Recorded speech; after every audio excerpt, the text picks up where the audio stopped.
Hello and welcome to The Big Fight. And for several weeks now, the big fight has really been to try and keep the economy afloat somehow. By the middle of this particular week, it was looking as if things were just crashing faster and faster.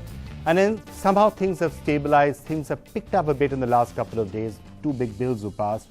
And there's a sense that perhaps is the worst over. Now, what we're going to try and do in this particular episode of The Big Fight, instead of going on doing post-mortems and all that has gone wrong, is to try and find the path forward. What is the way forward?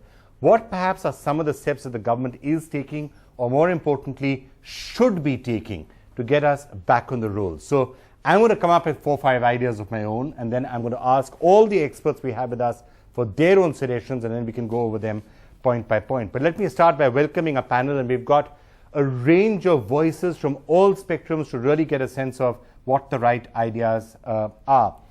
Can I start by welcoming from Mumbai, Mr. V Rajwade, who's a consultant in risk management, is one of the top experts on exchange rate policies. Mr. Rajwade, you really know what should be done to try and stabilize and save the rupee. We'll be getting your sense in a couple of minutes.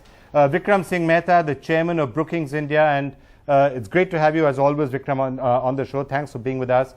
We have Rajeev Gowda joining us from Bangalore, who's a spokesperson of the Congress party. And joining us from Chennai is Lalitha Kumaramangalam, who's a BJP spokesperson. Right here in our studio, we have Sunil Alagh, who's a independent marketing consultant, member of FICCI.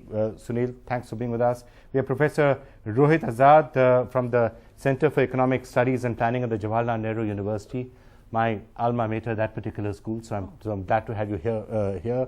And Anjali Bharadwaj, co-convener of the NCPRI. Thanks so much for being with us. All right, so can I take the liberty then perhaps of coming up with a set of ideas? These are just 5 ideas of what perhaps we could be doing right now to stabilize things and to set the economy on the track. And then I'm going to ask you whether you agree or disagree with the list. So here, in no particular order, would be my list. Number 1, immediately do something about the current account deficit, stabilize the rupee, in other words, perhaps by taking steps like monetizing gold or some other bright idea that might come up. Number 2, make it absolutely crystal clear that the government is not going back on reforms. It's not going to do capital controls. It's not going to go back to the license permit Raj. That will go a long way towards improving confidence. Number 3, kickstart infrastructure projects. Now, yes, the government's been saying that it's going to be doing this for a while. Actually show action on the ground. Get the infrastructure projects going. Number 4, pass crucial bills. 2 have been done, food and land acquisition. The others waiting. Pension is waiting. Insurance is waiting, goods and service tax. If only they could do that, there'd be a lot of confidence. So pass some of the crucial bills. And finally, as soon as the rupee is stabilized a bit, cut interest rates. You can't continue to have a manufacturing nation with the interest rates that we have right now. Mr. Rajwade, let me kick off with you. Do you agree or disagree with that list of 5? And if you do, what are any other items you'd put into that list? No, I think that list is fine. We can go ahead with that list in the order which you have suggested. I have no particular problems or suggestions on that issue. Okay, Vikram S Mehta? Well, the list is fine but unexceptional. I would certainly add to that reference to the fiscal deficit. But I'd go beyond that and say that one of the biggest problems that we are facing today in the country is a loss of confidence in the government's commitment to the institutional values and processes that has upheld brand India. There have been too many changes in the contracts, there have been too many unilateral and arbitrary decisions, and I think what one must now also focus on from a longer term perspective is to restore confidence in the institutional integrity and the checks and balances between the executive, the judiciary and the legislature. So I think that is something that also needs to be put on your checklist.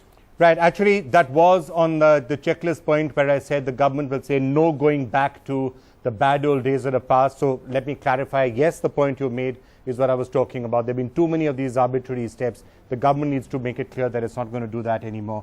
But okay, so absolutely right, Vikram. We're going to make a note on that in this particular checklist. Rajeev Gowda, anything which you feel about this, and do you think this is the sort of a list that the government is thinking of anyway? I think I'm perfectly in agreement with what you've come up with. The infrastructure projects, I think, we need to roll them out as if we are, you know, in the first 100 days of government. That kind of energy and enthusiasm, you know, that needs to be communicated to the people and to the entire world. In addition, I would add something that is not a financial reform really, but it's about electoral reform. You know, explore ways of changing the way political parties are funded, elections are funded, get rid of expenditure caps, and bring in state funding. That is my personal opinion. You know, let me just throw that in, because unless we fix that side of the equation, we will continue to see pulls and pressures in terms of how policies and politics get played out. Okay, fair enough. Of course, but I mean, I don't really want to get into a blame game, but you would always argue that, yes, the government should be approaching infrastructure. This is the first 100 days of power, but perhaps they should have been doing that for all these 8-9 years. But as I said, let me set the blame game aside for just for the moment. Lalitha Kumaramangalam, that particular list or anything else you want to add? And I have to say, it was interesting to see that at least on some of these items now, the BJP is also cooperating with the government in, such as what we just saw in the passage of the food bill or the land bill. The BJP does seem to be also helping the government get some of this through. The government or any state government needs to not just invest in these big infrastructure projects, but also invest in building up the small, medium scale industries in this country. That's one part of the backbone of the industrial scenario of this country, and they have really been neglected. They're in a very bad shape at the moment.